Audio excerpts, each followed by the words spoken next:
Hello students, आज हम बात करने वाले इम्यूनोडेफिशिएंसी डिसीज़ के बारे में। ये जो डिसीज़ होती हैं ये हो सकता है कुछ डिफेक्ट। कैसा डिफेक्ट? ये डिफेक्ट हो सकता है वन और मोर कंपोनेंट जो कि इनेट या फिर जिसको हम बोलते हैं एडेप्टिव इम्यूनिटी में जो है, अगर उसमें या तो जीन म्यूटेशन हो जाता है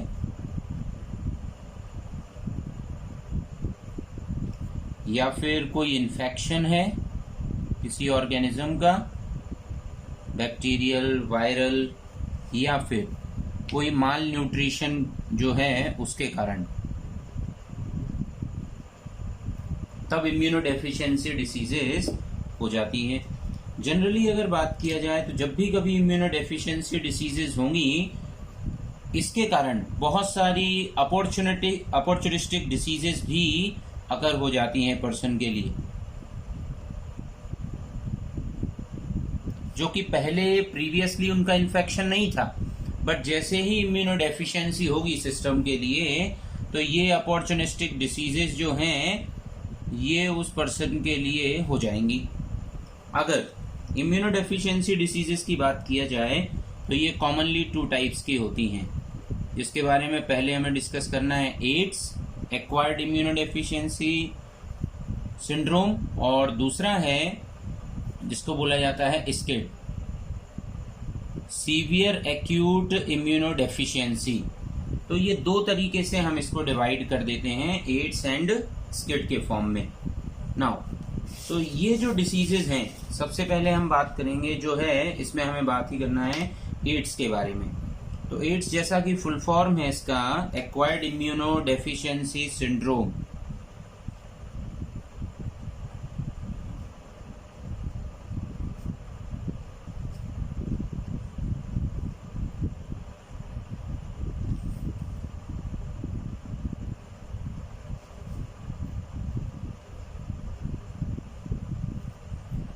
ये जो है इसमें सबसे इम्पोर्टेंटली जो है ड्रास्टिक रिडक्शन होता है CD4 और हेल्पर टी सेल्स का, और हेल्पर T4। जो लिम्फोसाइट्स होती हैं T4 लिम्फोसाइट्स, उन लिम्फोसाइट्स पर जो है ये वायरस का अटैक होता है, जिससे, और उसमें इन्फेक्शन किसका होता है? HIV virus, human immuno virus का, ह्यूमन इम्यूनोडेफिशिएंसी वायरस। सबसे पहले अगर HIV एड्स के बारे में अगर बात किया जाए तो इसको सबसे पहले इस वायरस को आइसोलेट किया था मॉन्टेगिनर ने।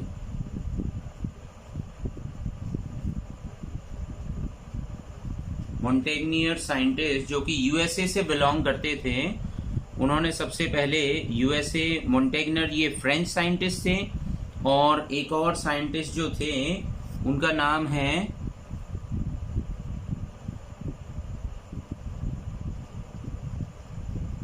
सिनोसी, इन 1984। इसके बारे में सबसे पहले जो है इन साइंटिस्ट ने इस वायरस को डिस्कवर किया 1984 में। इसके लिए इन लोगों के लिए नोबेल प्राइज भी दिया गया फिजियोलॉजी का।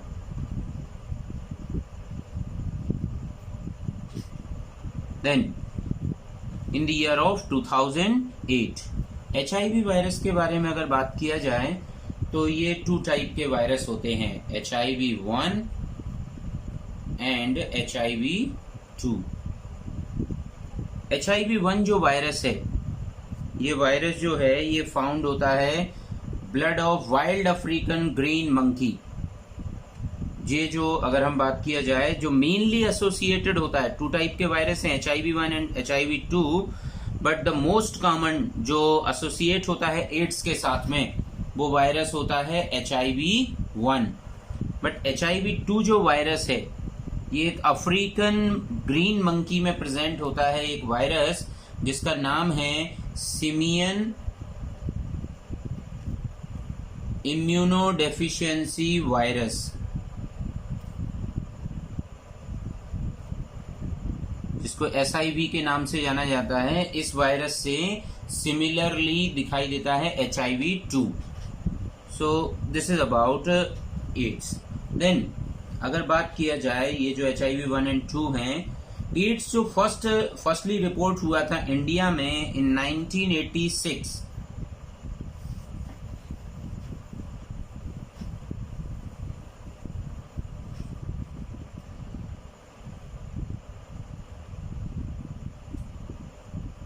इन Chennai.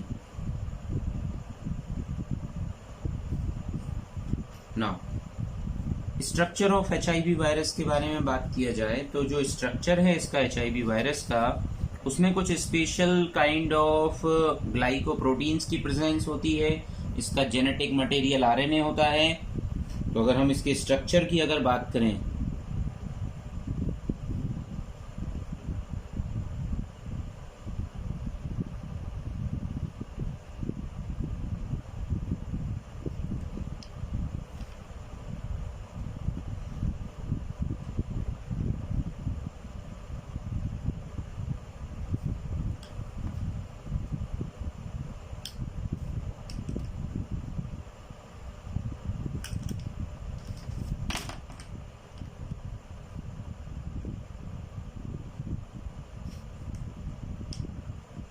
outside this red one is capsid,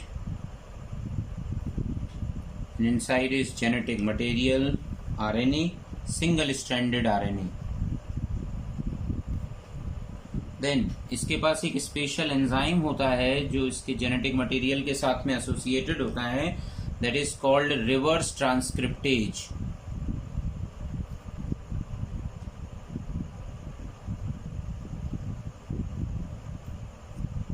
then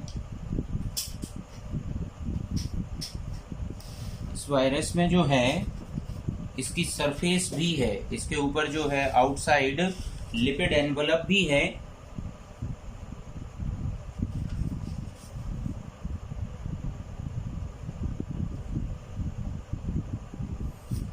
और इस लिपिड एनवलप की सरफेस पर बहुत सारे प्रोटीन्स भी प्रेजेंट होते हैं जो स्पाइक्स प्रोटीन हैं।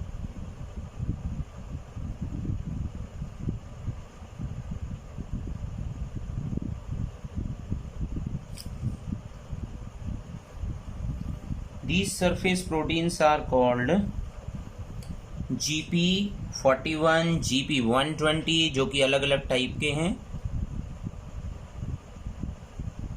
GP140, GP120 and GP41।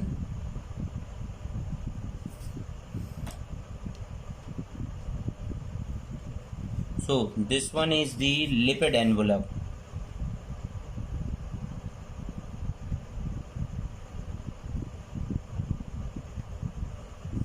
Now इस तरीके से ये जो वायरस हैं इसके पास और भी कई सारे सरफेस प्रोटीन होते हैं, इसके पास कई सारे एंजाइम्स की भी प्रेजेंस होती है।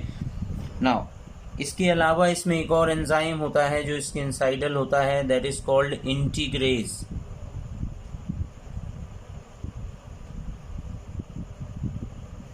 RNA जेनेटिक मटेरियल है।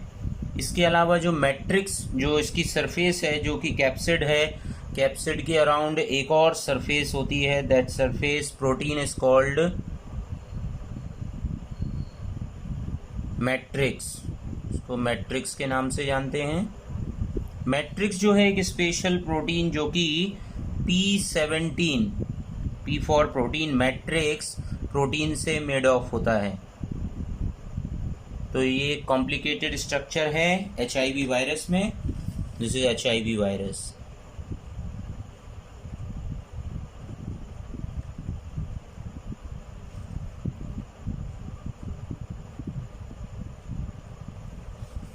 ना तो अगर हम इसके स्ट्रक्चर की बात करें तो जो स्ट्रक्चर है ये राउंडेड एनवलप रेट्रोवायरस है। ये एक रेट्रोवायरस है। रेट्रोवायरस जो है इसमें एक स्पेशल एंजाइम के कारण, that enzyme is called reverse transcriptase. ये जो रिवर्स ट्रांसक्रिप्टेज है इसकी स्पेशल प्रेजेंस के कारण इसमें 2 आरएनए स्ट्रैंड जो है वो जेनेटिक मटेरियल है, सिंगल स्टैंडर्ड आरएनए है। 2 मॉलिक्यूल्स ऑफ एंजाइम जो है रिवर्स ट्रांसक्रिप्टेज के प्रेजेंट होते हैं इसके इनसाइड, जो कि कैप्सिड प्रोटीन जो कि प्रेजेंट होता है कैप्सिड में, उस प्रोटीन का नाम है जो कैप्सिड में होता है, दैट इज P24 प्रोटीन की प्रेजेंस होती है कैप्सिड में। नाउ इसके अलावा जो है आउटसाइड जो है मैट्रिक्स प्रेजेंट है, P17M प्रोटीन की प्रेजेंस है। HIV के जो जेनेटिक मटेरियल है उसमें जीन्स की जो प्रेजेंस होती है HIV पर, उनका नंबर होता है 8 इन नंबर, दैट इज 8 नंबर जो है वो जीन की प्रेजेंस होती है जो अपने के लिए वो कोड करता है। नाउ कोर के बारे में बात हो गया। इसकी स्पाइक पर जो सरफेस प्रोटीन होते हैं, ये जो GP41, GP120, ये जो स्पेसिफिक प्रोटीन है, इनमें GP मीनिंग है glycoprotein. Glyco mean sugar as well as protein के स्ट्रक्चर का कॉम्बिनेशन है ये, so that is called glycoprotein. तो इस तरीके से ये जो स्ट्रक्चर है, और इन्हीं GP20 प्रोटीन जो हैं, यही स्पेसिफिकली जो स्पाइक प्रोटीन्स हैं, ये CD4 और T4 एंटीजन रिसेप्टर जो होते हैं T सेल्स के ऊपर, उन सेल्स को ये रिकॉग्नाइज करते हैं मैक्रोफेजेस पर और नर्व सेल्स में, जिससे कि ये अपनी एंट्री कराने में ये हेल्प करते हैं। इस तरीके की ये जो प्रोटीन है GP120, तो ये रिकॉग्निशन करता है, इसका सेल पर सरफेस रिसेप्टर प्रेजेंट होता है, वो भी CD4 और T4 एंटीजन रिसेप्टर्स कहलाते हैं। वो रिसेप्टर का नाम है CD4 और T4 antigen, that is. So diagnosis में अगर हम बात करें तो डायग्नोसिस जो है, अगर कोई भी पर्सन जो है HIV से अगर इन्फेक्टेड होता है तो उसकी एंटीबॉडी का डिटेक्शन किया जाता है, जो कि मोस्ट केसेस में अकर्स होती हैं, और इनका डिटेक्शन जो है वो 6 to 8 वीक्स में किया जा सकता है इन एंटीबॉडीज का। तो HIV की जो एंटीबॉडीज हैं उनको डिटेक्ट करने के लिए यूज किया जाता है टेक्निक ELISA, जिसका मीनिंग है एंजाइम लिंक्ड इम्यूनोसॉर्बेंट।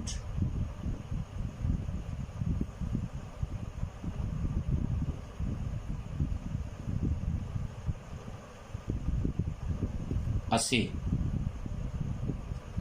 इस डिटेक्शन टेक्निक में, जिसमें कि HIV की एंटीबॉडीज को डिटेक्ट किया जाता है, देन इसको कंफर्म करने के लिए जो ELISA के अलावा जो है, इसमें पॉजिटिव ELISA को और कंफर्म किया जा सकता है अनदर टेस्ट से, जिसका नाम है वेस्टर्न ब्लॉट टेस्ट।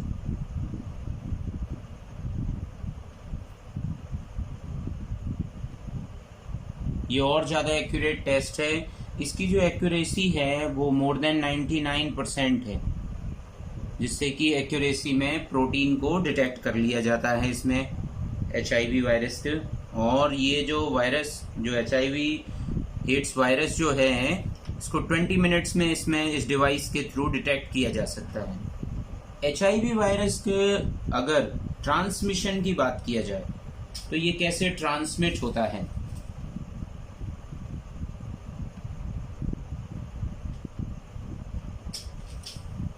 तो जो एड्स जो वायरस है, ये एड्स वायरस कॉमनली स्प्रेड होता है through the blood contact, semen, vaginal secretions,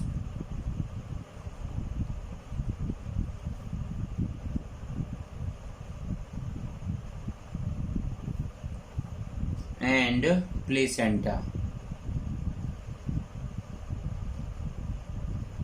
तो ये तो कॉमन कॉन्टैक्ट होते हैं जो ट्रांसमिशन के। एक इन्फेक्टेड पर्सन जो है जो इसमें जो मिथ बने हुए हैं कि ये जो है एक हेल्दी पर्सन में मॉस्किटो से, हगिंग से, किसिंग से, शेकिंग हैंड्स, कफ, स्नीजिंग, शेयरिंग मील्स, इन किसी भी मीन्स से जो है एचआईवी और एड्स वायरस का जो है ट्रांसमिशन पॉसिबल नहीं है। ऐसा कोई भी केस अभी तक जो है रिपोर्ट नहीं किया गया है। बट ट्रांसफ्यूजन की अगर बात किया जाए तो जो पेरेंटल रूट है उसमें किसी अगर बात किया जाए तो पेरेंटल रूट से जो कि प्लेसेंटा में जो मदर से फीटस में ये ट्रेवल हो सकता है, या कंटामिनेटेड ब्लड प्रोडक्ट से, कोई भी कंटामिनेटेड अगर ब्लड प्रोडक्ट होगा इन्फेक्टेड पर्सन का और वो हेल्दी पर्सन के कांटेक्ट में आएगा तो ये आसानी से ट्रांसमिशन हो सकता है। कॉमनली जो है जो कि ड्रग अब्यूजर्स होते हैं तो शेयरिंग निडल्स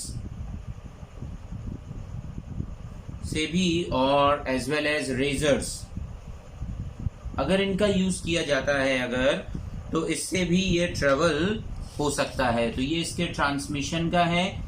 देन इसके अलावा जो है सेक्सुअल कांटेक्ट की बात किया गया। सेक्सुअल कांटेक्ट भी most common method of HIV के ट्रांसमिशन के लिए है। तो इसमें मल्टीपल सेक्स पार्टनर्स की अगर बात किया जाए, प्रोस्टिट्यूट्स हैं, होमोसेक्सुअलिटी है, या आर्टिफिशियल इंसेमिनेशन जो अगर बात किया जाए तो इस तरीके से ये जो है वायरस इन इन्फेक्टेड डोजेज में अगर प्रेजेंट हो सकता है, वो सीमेन में और वेजिनल सिक्रीशंस में प्रेजेंट होता है।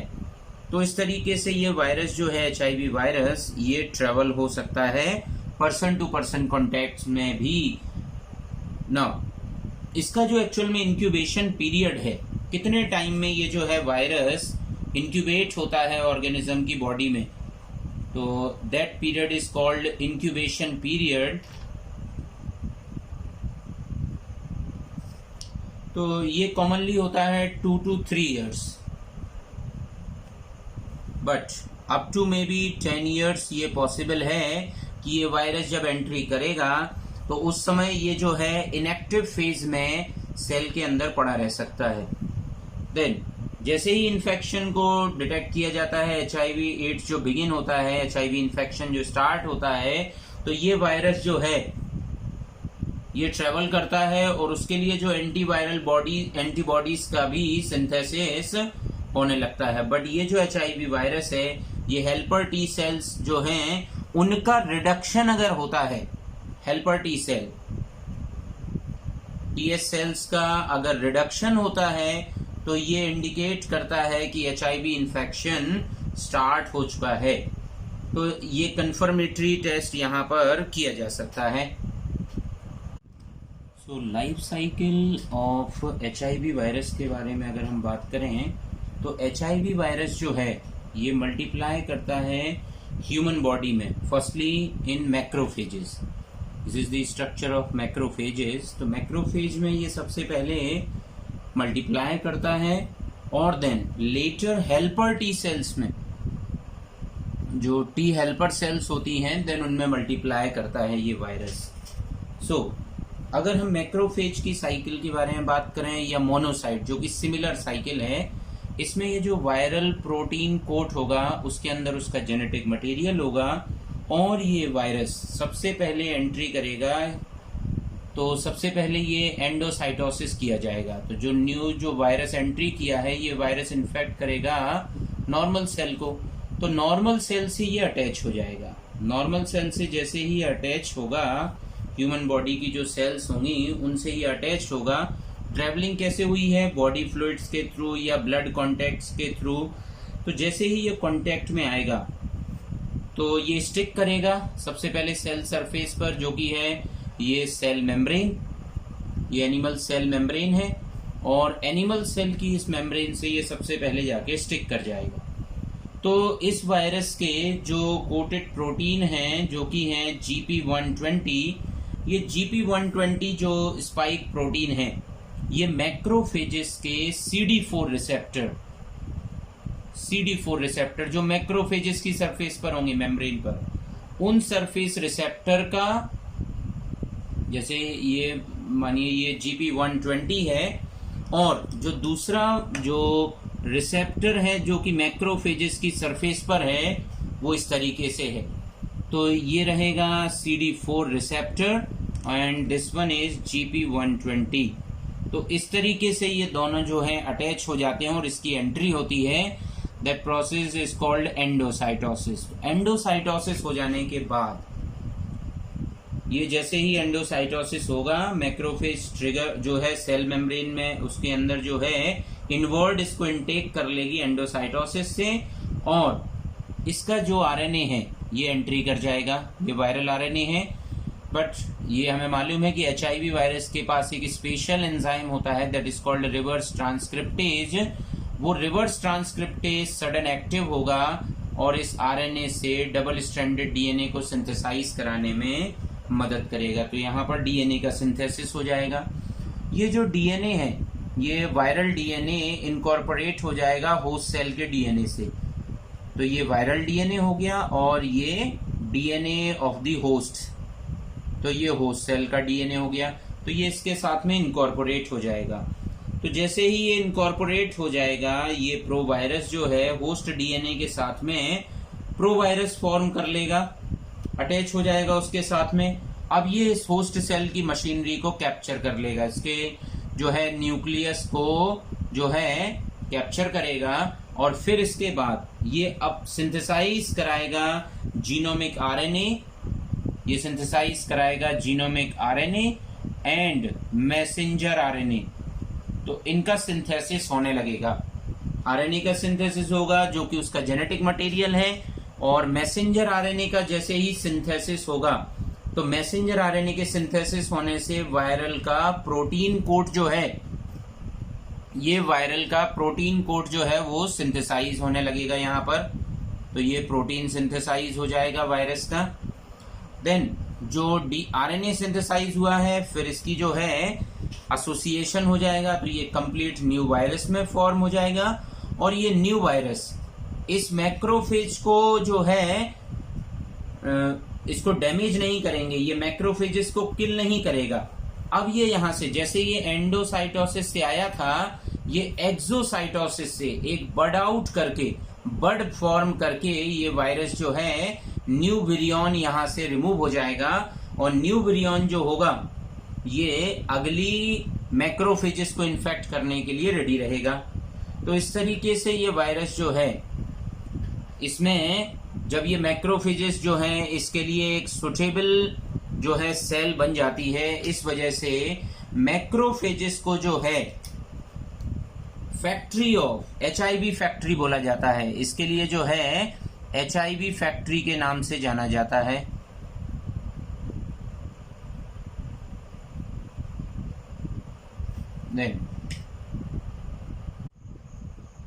HIV एड्स के जो सिम्टम्स में अगर बात किया जाए तो ये बेसिकली 4 स्टेजेस में अकर होते हैं।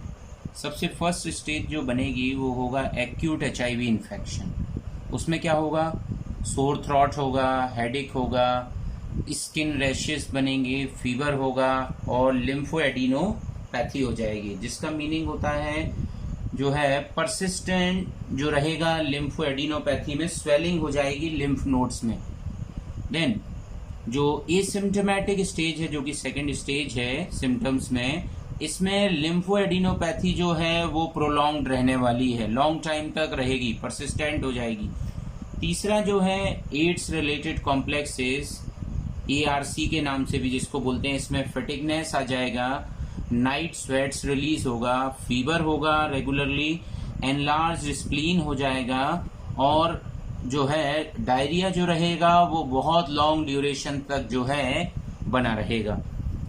देन फोर्थ वन जो है जिसमें कि पेशेंट जो है लिविंग रहेगा विथ HIV और एड्स के साथ में, इसको प्लीहा के नाम से जानते हैं, फुल ब्लोन एड्स, जिसमें जो है एक्सेसिव लिम्फोसाइट का डिप्लीशन हो जाएगा, जो नंबर उनका घट जाएगा बहुत ज्यादा ही, और बहुत सारी अपॉर्चुनिस्टिक डिसीजेज हो जाएंगी, जिसमें कि है निमोनिया, और ये निमोनिया होता है न्यूमोसिस्टिस कार्नी, न्यूमोसिस्टिस कार्नी से।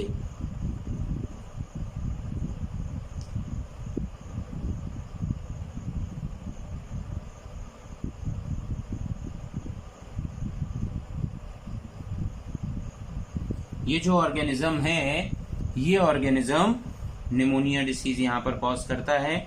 दूसरा जो है वो है ट्यूबरकुलोसिस। टीबी भी अपॉर्चुनिस्टिक इन्फेक्शन की कैटेगरी में आता है HIV एड्स में। और कपोसी सार्कोमा, जिसमें कि स्किन कैंसर होने के चांसेस जो हैं वो ज्यादा बढ़ जाते हैं, ये एड्स के सिम्टम के साथ में एसोसिएटेड है। इस तरीके से जो है ये अनकंट्रोल और अनट्रीटेबल इन्फेक्शन भी हो जाता है और ये एड्स डिमेंशिया कॉम्प्लेक्स भी कहलाने लगता है, फुल ब्लोन जो एड्स है। तो वायरस जो है इसमें इन्फेक्ट कर सकता है सेंट्रल नर्वस सिस्टम को, जो कि इसका लास्ट जो है उसमें एबनॉर्मेलिटीज आने लगेंगी, उसका बिहेवियर बदल जाएगा पर्सन का। तो ये जो है वो लास्ट स्टेज एड्स की ही रहेगी। अगर HIV जो एड्स के बारे में अगर बात करें तो इसका जो ट्रीटमेंट है,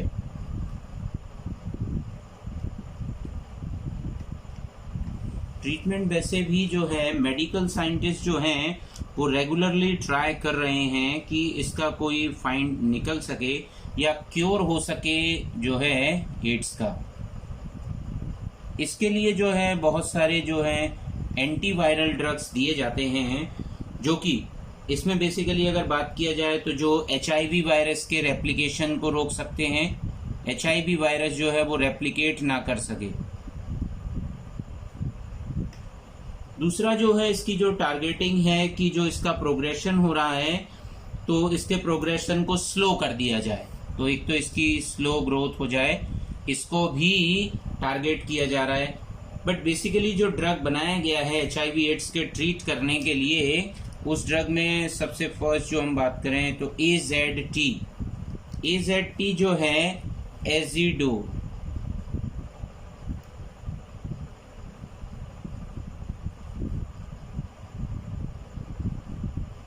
एजिडोथाइमिडीन, जिसको कि रिट्रोविर के नाम से जाना जाता है, रिट्रोविर। देन और भी अदर ड्रग्स हैं जैसे कि DDI जो है इसका जो नेम है that is dideoxyinosine. Then और है जो है DDC, द नेम इज डाइडिऑक्सीसाइटिडिन।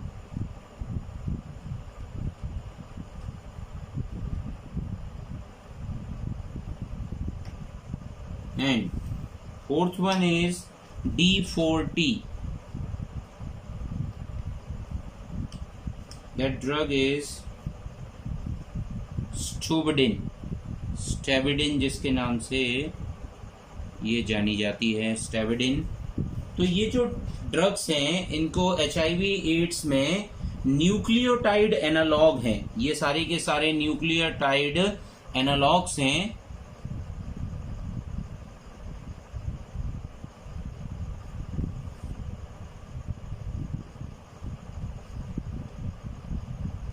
और ये जो न्यूक्लियोटाइड एनालॉग्स होते हैं ये ब्लॉक कर देते हैं conversion of retroviral RNA to gene. ये रेट्रोवायरल RNA जो है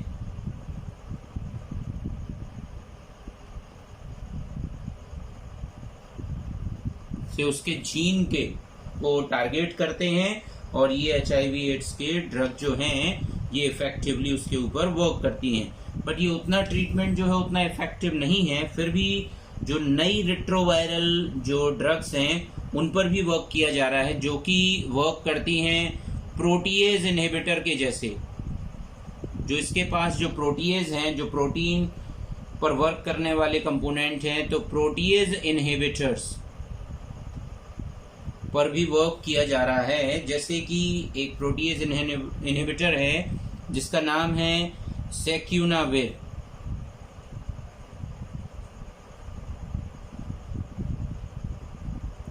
सो this is the drug सेक्यूनाविर।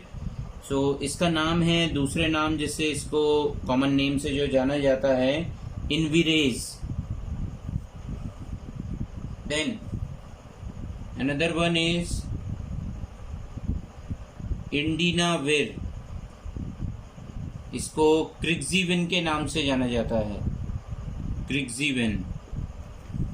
Then तो इस तरीके की जो ड्रग्स हैं इनके ऊपर जो है वर्क किया जा रहा है, और ये सारी ड्रग जो है एक सर्टेन लेवल पर इफेक्टिव होती हैं। तो इस तरीके से इनको ट्रीट किया जाता है, जिनको कि आर्ट के नाम से जाना जाता है, art, anti retroviral treatment, anti retroviral treatment के नाम से जाना जाता है, या फिर हाईली एक्टिव आर्ट, जिसको कि HAART के नाम से जाना जाता है, हाईली एक्टिव आर्ट। सो इस तरीके से जो है बहुत सारे प्रोटीएज इनहिबिटर है, रिवर्स ट्रांसक्रिप्टेज को टारगेट करके जो है ड्रग्स बनाई जाती हैं, जिनमें से इफेक्टिवली AZT जो है वो इसके रिवर्स ट्रांसक्रिप्टेज के ऊपर जो है इनहिबिट करती है। तो इस तरीके से इसको जो है ट्रीटमेंट पॉसिबल है। बट कॉमनली अगर बात किया जाए तो इसको लेके जो आसानी से वैक्सीनेशन जो है वो टारगेट किया जा रहा है, वैक्सीन किस बेस पर बनाया जाएगा, तो वैक्सीन जो है वो डेवलप किया जाएगा अगेंस्ट HIV वायरस। जो चल रहा है इसमें प्रोसीजर, जो अवेलेबल प्रोसीजर है वो है GP120 को टारगेट किया जाए, और GP41 जो इसके ग्लाइकोप्रोटीन्स हैं उनको टारगेट करके जो है वैक्सीन्स को एनवलप या स्पाइक्स जो प्रोटीन है, तो इससे एक पॉसिबल वैक्सीन्स बनाया जा सकता है। तो ये चांसेस हो सकते हैं। अगर HIV एड्स के प्रिवेंशन की अगर बात किया जाए तो प्रिवेंशन है जो है इसमें पब्लिक में अवेयरनेस को लाना है, जिससे कि एड्स के स्प्रेड को रोका जा सके। तो इसके लिए जो है बहुत सारी मेथड हैं प्रिवेंशन को लेके, बहुत सारे सेवरल NGOs वर्क करते हैं, सेवरल NGOs हैं, और एक और ऑर्गेनाइजेशन है दैट इज कॉल्ड नाको, जिसका नेम जो है that is National AIDS Control organisation.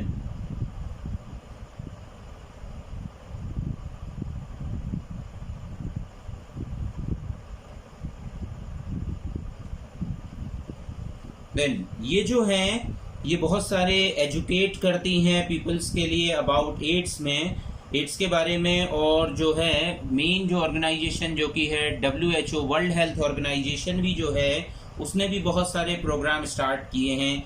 बहुत सारे सेक्स वर्कर्स को जो है इसके लिए एजुकेट किया जाता है, ब्लड डोनर्स के लिए, सीमेन डोनर्स के लिए, और उनको रूटीनली स्क्रीन किया जाता है, उनकी स्क्रीनिंग किया जाता है HIV वायरस को लेके कि उनमें कहीं कोई ये वायरस जो है ट्रेवल तो नहीं हो रहा है, या यूज ऑफ जो है इसके प्रिवेंशन के लिए सबसे बेस्ट जो है डिस्पोजेबल सिरिंज का यूज करना।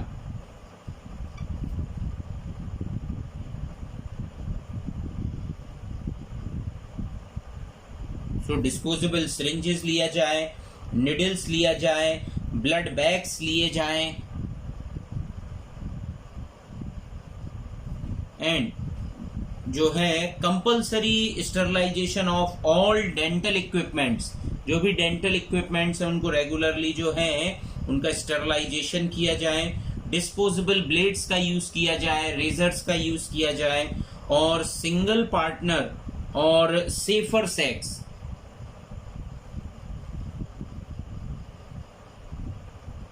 सिंगल पार्टनर और सेफर सेक्स को लेके जो है एजुकेट किया जाए with use of condoms and barrier creams and dextrin sulfate। इस तरीके से भी इन कंपोनेंट्स का भी यूज करके जो है एड्स का प्रिवेंशन किया जा सकता है। तो प्रिवेंशन ऑफ सेक्सुअल कांटेक्ट या प्रेगनेंसी के ड्यूरेशन में अगर HIV और एड्स पॉजिटिव अगर पेशेंट है तो उसको इस तरीके से ट्रीट किया जाए कि जो होने वाला फीटस है उसके लिए ये जो डिसीज है ये ट्रेवल ना हो, इस तरीके से इसका प्रिवेंशन किया जाता है। अगर इसकी जनरल अवेयरनेस के बारे में बात किया जाए तो जो वर्ल्ड एड्स डे जो है वर्ल्ड एड्स डे की जो डेट है, जो डे है वो है 1 दिसंबर।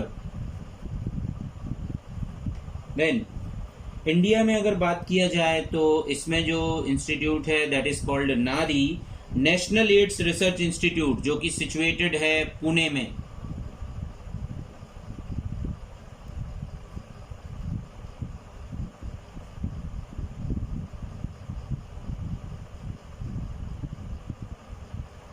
That is in National AIDS Research Institute.